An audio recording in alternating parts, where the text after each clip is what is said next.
चरण उठा करके और कपिल मुनि कपिल देव की वक्षस्थल पर दी मारा। जैसे ही उनके वक्षस्थल पर दी मारा, उनके नेत्र खुल गए और नेत्र में जो तप की तपस्या की प्रचंड ज्वाला थी, क्योंकि जो भी तप करता है, जो भी भगवान के श्री चरणों में बैठ करके तप करता है, उनका ध्यान करता है, उसके अंदर एक सकारात्मक शक्ति, इतनी प्रचंड शक्ति का वास हो जाता है जिसको आप जान नहीं सकते। जब आप करेंगे तो आप जानेंगे। तो भगवान, वो तो खुद भगवान नारायण का ही स्वरूप थे कपिल देव भगवान। उनकी तपस्या के प्रचंड अग्नि से 60,000 जो पुत्र थे सगर के जलकर भस्म हो गए। जलकर क्या हो गए? भस्म हो गए। जलकर भस्म हो गए। यह खबर जब सगर को पहुंची तो उन्होंने अपने नाती अंशुमन को भेजा कि भाई जाओ देख के आओ कैसी क्या विधा है। तो अंशुमन बड़े नन्ही 5 वर्ष के बालक हैं, जा रहे थे, बीच में ही नारद जी मिलते हैं और उन्हें समझाते हैं कि भाई तुम जा तो रहे हो, बड़े प्रेम के साथ, बड़े भाव के साथ उनको आदर सम्मान करना और उनसे अपने पिता, अपने चाचाओं का उद्धार का कारण पूछना कि कैसे उनका उद्धार हो सकेगा। और ऐसा ही कि अंशुमन गए, बड़े प्रेम के साथ भगवान कपिल देव का दर्शन किया, प्रणाम किया और बड़ी तोतली भाषा में कहने लगी, हे महात्मा, हे ऋषिवर, मेरे पिता और मेरे चाचा का उद्धार कैसे होगा, कृपया करके ये बताएं, क्योंकि आपकी जो क्रोधाग्नि से जलकर ये भस्म हो गए हैं, अगर इनका तरण तारण नहीं होगा, इनका उद्धार नहीं होगा तो ये प्रेत योनि को प्राप्त हो जाएंगे। तो हे प्रभु कृपा कीजिए, इनके उद्धार का कोई कारण बताइए, कोई विधान बताइए। तो कपिल देव प्रसन्न हो गए और उन्होंने कहा कि जब पृथ्वी पर गंगा मैया अवतरित होंगी तो उनके जल से इनका उद्धार होगा। और ऐसा बोल करके कपिल देव भगवान वापस तप में लीन हो गए। अंशुमन आए और सारा वृतांत अपने दादाजी को सुनाया। जब दादाजी को वृतांत सुनाया तो दादाजी ने राजपाट अपने नाती अंशुमन को दे करके माता गंगा जी की तपस्या करने के लिए वन में चले गए। कुछ समय तपस्या की, उसके पश्चात उनका देहांत हो गया। फिर राजाओं ने तप किया लेकिन उसका कोई फल प्राप्त नहीं हुआ। क्यों? क्योंकि अगर हम माया से लिपटे रहेंगे तो भगवान हमें कैसे स्वीकार करेंगे। ये तो कलयुग है, इसमें माया में रहते हुए भगवान आपको स्वीकार करते हैं, किंतु सतयुग, त्रेता युग, द्वापर युग में ऐसा नहीं था। अगर आपके अंदर थोड़ी सी भी माया का प्रभाव है, आप माया में लिप्त हैं, तो आपको भगवान के दर्शन नहीं हो सकते, आपकी तपस्या सफल नहीं हो सकती। उसी समय भगीरथ जो है उनका जन्म हुआ। जन्म से ही भगवान का बड़ा पूजन अर्चन करते थे, मतलब बाल्यकाल से ही।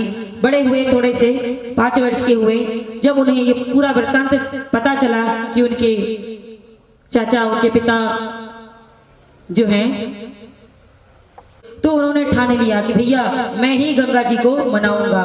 और भगीरथ जो हैं गंगा जी को मनाने के लिए 5 वर्ष के नन्हे भगीरथ जन्मे। कहां पहुंच गए? वन में। वन में पहुंच करके और तपस्या में लीन हो गए। एक पैर पे खड़े होकर वो गंगा मैया की घोर तपस्या करने लगे। घोर तपस्या।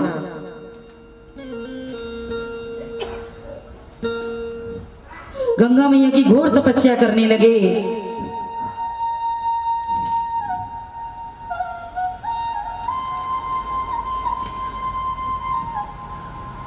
तपस्या करते करते कई हजार वर्ष बीत गए। गंगा मैया प्रसन्न हो गई और गंगा मैया ने सुंदर दर्शन दिया। किसको? भगीरथ को। बोलो गंगा मैया की।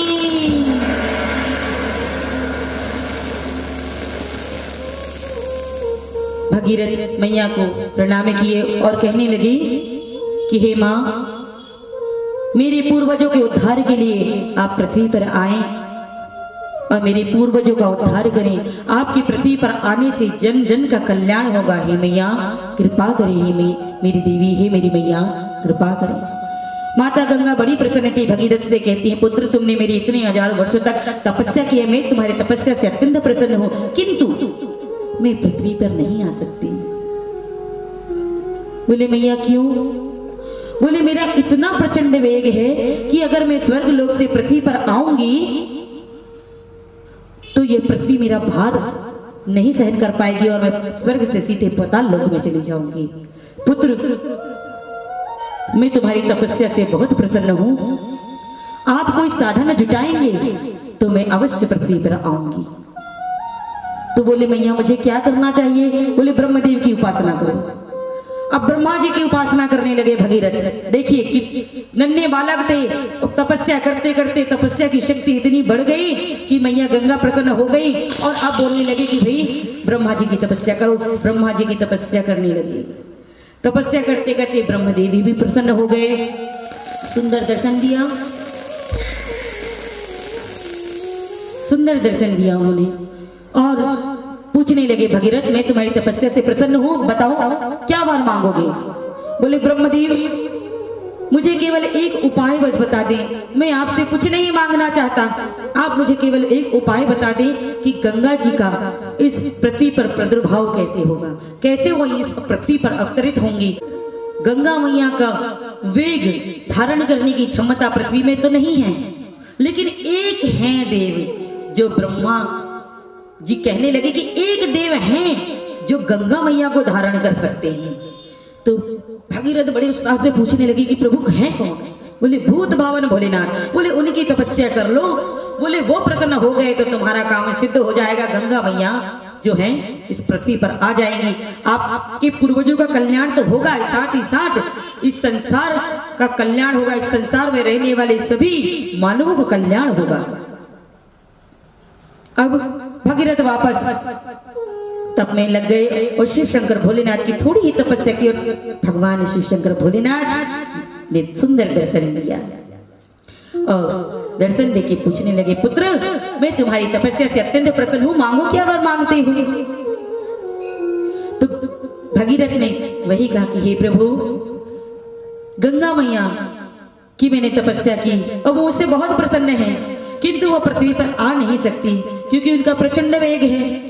और वो पृथ्वी पर आएंगी और पताल को चली जाएंगी तो हमारा कोई कल्याण नहीं होगा, मेरे पूर्वजों का उद्धार नहीं होगा। तो आप ऐसा कुछ विधान कीजिए कि गंगा मैया को आप पृथ्वी पर अब आने पर सहायक सिद्ध हो जाइए।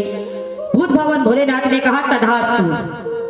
और भूत भवन भोलेनाथ हिमालय पर्वत की चोटी पे जाकर के अपने जटाजूट खोल करके और खड़े हो गए और कहने लगे हे गंगे आ। और गंगा मैया बड़ी प्रचंड वेग के साथ स्वर्ग से उतरने लगी।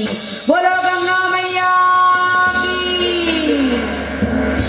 आइए भजन के माध्यम से माँ गंगा मैया के श्री चरणों की ओर चलते और कहते हैं मानो तुम्हें गंगा माँ हो। क्योंकि इस संसार में मानव जो है भक्ति भाव को छोड़ता ही जा रहा है। मानो तुम्हें गंगा माँ हो, मानो तुम्हें पानी, मानो तुम्हें गंगा माँ हो, मानो तुम्हें पानी।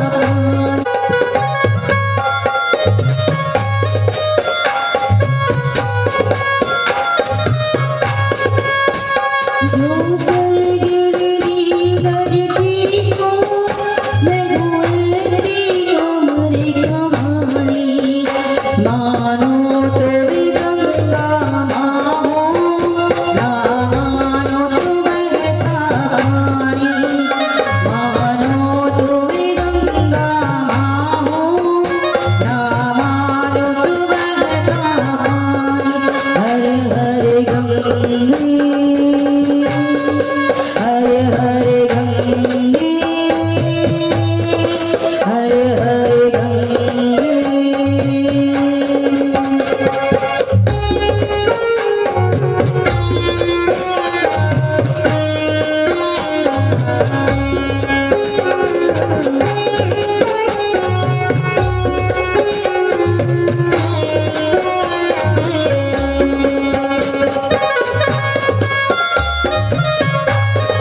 हर हर